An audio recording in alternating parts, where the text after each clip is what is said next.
سعيد جدا أن أحضر هذا اللقاء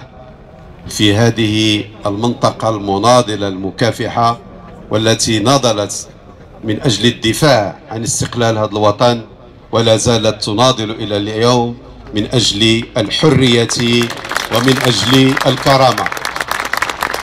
أنا غير في بداية كلمتي بغيت لابد ما تكون إجابة، لأن طلب مني الإجابة بعد أسئلة الإخوان،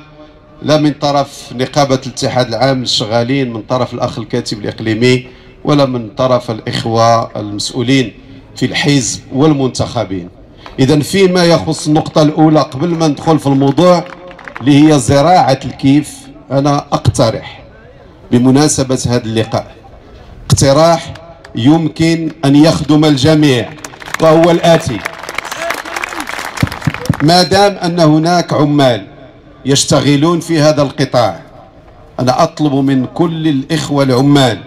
الذين يشتغلون بالليل والنهار أن ينضموا إلى نقابة الاتحاد العام للشغالين بالمغرب، ونحن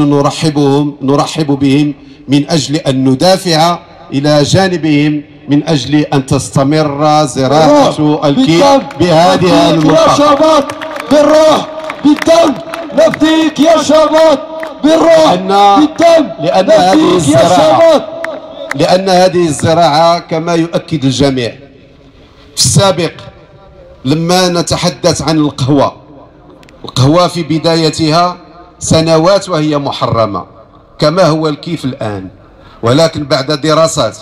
وبعد تحاليل أصبح الجميع الآن في العالم يحتسي كأس قهوة في الصباح وفي المساء. كذلك لما قال الأخ مديان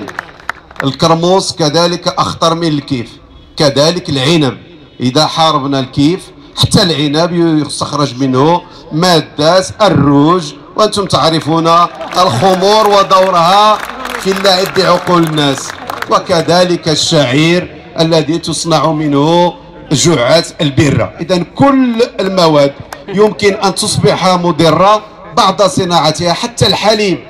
واللبن لما تيحمض تصبح حتى هو مؤثر، والخميرة اللي تنديروها في الخبز كذلك لما حتى هي تطول تتولي مخدر. إذن كل النباتات يمكننا نصنعوا منها المخدر.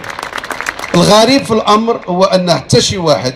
وحتى شي مسؤول ما قد يعالج الموضوع، لأن الكل يتخوف من التهمة ومن الشبهة، وهذا ما يعمل عليه اللوبي الذي يستغل ضعف أفكار الناس